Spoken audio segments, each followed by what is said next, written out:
Hey guys, this is Isha. Hi Amaya. Welcome. Welcome to the Hibang Show. And And as always, don't forget to subscribe, like this video, share this video, and turn your bell notification on. it's your turn. I'm kind of tired of saying it actually. Anyway. Anyway, guys. So first of all, thanks to Indian Facts who is always recommending us interesting video, yeah. Interesting factual videos Factual actually. video, So there's a shout out to you, Mr. Indian Facts or Miss. Anyway, I think it's a guy here. Anyway, so this video title is called "The Indian is the Future Superpower," which is India, the future superpower is reclaiming by Karolina Goswami. We don't know what this video is about. I have nothing else to say actually. I don't know what the video is all about. Just gonna check it out. Thank you for watching, guys. In the year of 1947, Is this the Karolina British Goswami? decided to leave India. But just before they packed their bags, they had made India bleed even more by pushing it into a deadly civil war. Who would have thought at that time that just in a few decades, Indian companies would be buying and taking over the top British brands like Jaguar, Range Rover, or the famous tea brand that we know as Tetley. Who would have imagined that an Indian brand Tata would buy a steel company, Coros, and provide jobs to the British in their own land, but without making it a colony? Actually, I will not be very surprised if this video will shock the international community a bit. When you hear the word India, the images that come to your mind are something like this. When the media in your country talks about India, they show you clips like this. But what they are not showing you, and what they are actually hiding from you, is that India also looks like this.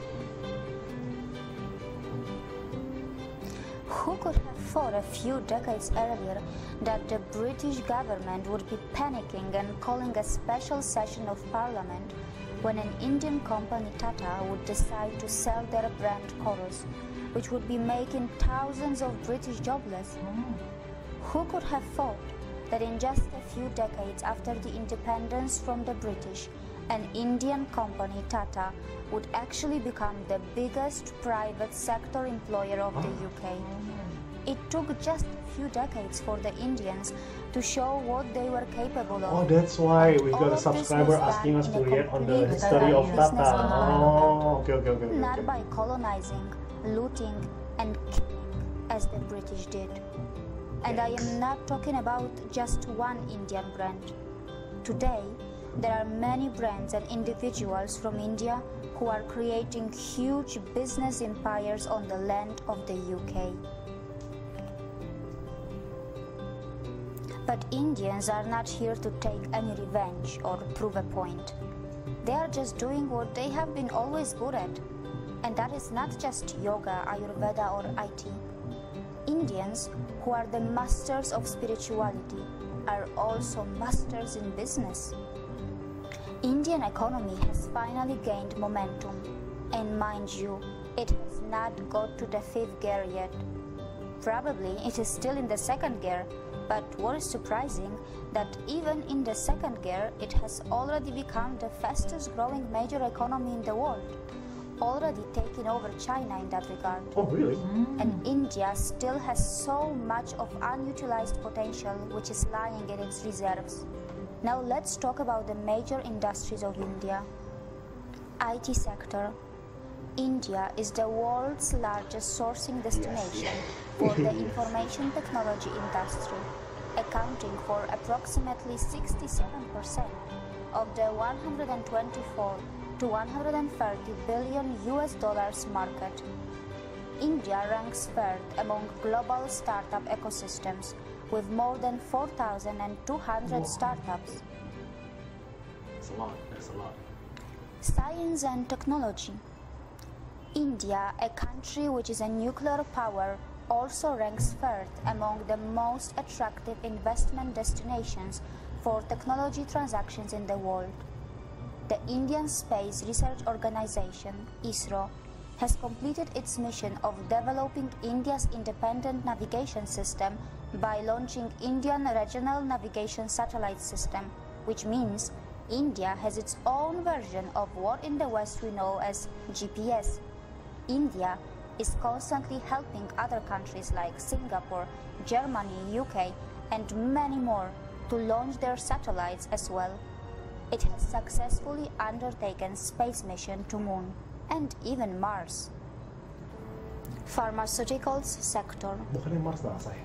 The Indian pharmaceuticals market is the third largest in the world in terms of volume, and India is the largest provider of generic drugs. Gems and jewelry sector. India is one of the largest exporters of gems and jewelry in the world. They are a hub of semi-precious and precious stones. How many of you actually knew that 95% of diamonds in the world are cut, polished, and processed in India, and most of it happens in just one city of India, that is called Surat. Healthcare sector. India is fast becoming a hub of medical tourism of both types of healthcare, modern medicine and natural, which includes Ayurveda and other natural treatments. It has the advantage of the new state-of-the-art hospitals and well-trained and high-skilled professionals, which is supplemented by its low cost. The cost of surgery in India is about 1/10 of what in the US or Western Europe. India is a top destination for you, whether it's about natural treatments, a heart surgery, a cosmetic surgery, or a dental treatment, which your country's natural insurance may not be covering. Real estate sector. India is building future cities of the world with a massive plan of building 100 smart cities. To give you an example, over 5 million homes are under construction just in the national capital region of India. A majority of people in India still live in villages, and India is preparing itself for the biggest migration of its people from villages to the cities at a scale which the mankind has probably never seen before. Infrastructure sector. India is growing its infrastructure at an unbelievable speed. Did you know that its capital already has around 250 kilometers of modern metro? We just started. To add a few Well, last kilometers weekend. more. Last weekend, It's we just going to started. make it the biggest in the world, close to Shanghai. Almost all its major cities are seeing the rapid development of metro, and the construction of bullet trains connecting the major cities are underway too. Not just that, India is developing infrastructure in the other parts of the world and growing its influence by making ports and developing other mega infrastructure outside India too. Automobile sector. Apart from all the international companies which are lining up to make the most of India's automobile market, which is literally exploding, India's own brands are not far behind. From the premium brands of Jaguar and Range Rover to the cheapest car Tata Nano, India has it all. You will be surprised to know that India has a long list of its own automobile brands like Mahindra, Hero, TVS, Ashok Leyland, Bajaj. I know. Just to name a Oh, few. Bajaj India. Yeah, Bajaj India. Hero is the world's largest manufacturers of two-wheelers. Mahindra are another big name who were very close to the acquisition of Alfa Romeo a while ago. Really? Agriculture sector. India is the largest producer, consumer and exporter of spices and spice products. It is also the source of the delicious mangoes, pulses and famous basmati rice that is known for its taste and fragrance around the world. The good news is that the northeast part of India has its agriculture based on the traditional organic farming, which has been untouched by the failed scientific experiments of fertilizers and genetic seed modification. How many of you actually knew that India, which is nearly half in area of China, and the US actually has more arable land than China and is second largest in the world, only marginally behind the US? Also, other sectors of India are worth a mention here, such as cement industry, which is the second largest in the world. Also, India is growing rapidly in biotechnology, aviation, banking and insurance, film industry, media and entertainment, and many more. It is also a big exporter of textiles, which includes finest silk, pashmina, leather, and marble. Besides, how many of you actually knew that some of the top brains in the world are either Indian nationals or of Indian origin? Sundar Pichai, an Indian who has studied in the Indian Institute of Technology, is now the CEO of Google.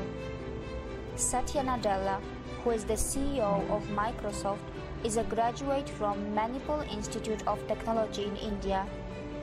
The CEO of Adobe Systems is also an Indian, and his name is Shantanu Narayan. And these are just a few names. There is a long list of global CEOs from India. So no matter where you are in the world, whatever country you might belong to, whether you are a young boy or a girl, in a primary school or a college, you must know that sooner or later you will have to have something to do with India. And it is inevitable because India is fast establishing itself as a top 3 economy of the world, and its true potential is even bigger than that. So it's better that you start educating yourself about the rising economic powerhouse that we know as I wonder who is this girl, eh? Yeah. because your future belongs here too. And as I have said earlier, India is not just developing, The name is Indian. India Goswami. is reclaiming. See you again. So that was an interesting Interesting fact video as about India as a next future powerhouse. future power. So as you know, like 10 years or maybe decades ago, we always see the US in Indonesia. We call it as Negara Adikuasa, Adikuasa, yes. which is like the number 1 country in the world. And however, recently things has already started changing. Yes, right? The power is moved to east. Move to the Asia actually. Moved to the east. And I don't know much about the others. I'm not going to talk too much about the other agriculture. No, the Oh, sectors. okay. But what I know from the startup point of view, Yeah. India is faster. It is very fast rising in establishing their startups. Yeah, they have like 4,200. 4,200, maybe Wow. more. I think maybe by the time that video is released, Yeah, 4,200, but yeah. now maybe even more. Even more, What yeah. I like, because I've been following a lot of the startup news, and a lot of these startups are being nurtured properly. Okay. Unlike the Indonesian startups, not really many, because we only have like the one that is really, I think we have like now the surviving one is not really that many, it's a few hundred at best. Yeah. And it's very interesting, very interesting video. I cannot say too much about the other, because I don't know the real facts. The other sector. Yeah, I don't know too much about it. So what do you think, Ayam? Like the agriculture, aviation, and also the like apa? Spaceship. Space. They launched the mission to Mars and to the moon. Yeah. I think that's amazing, say. I think one day India will be like one of the most powerful country in terms of the economy. Definitely. Because like right now, the game is open for any country Yeah. to participate. Like Yeah. we don't know what is next, but India, who is also rich in history, rich in culture, it makes sense if they're gonna be one day gonna be rich in terms of business and financials and political powers. Yeah. It makes sense. It makes sense Makes actually. sense, Definitely, one thing that actually I kind of agree how the media portrays India. Yeah. In the beginning, it yeah, says yeah, right. yeah. As you know, I keep on saying this actually. When we reacted to India, we had this image of what India is all about, and I think the last few months also we've been reacting to a lot of video or contents from India. It's really different than what we thought. Yes. Of course, some of them are the same than what we thought, but there's actually like a very small portion. Small portion. Exactly.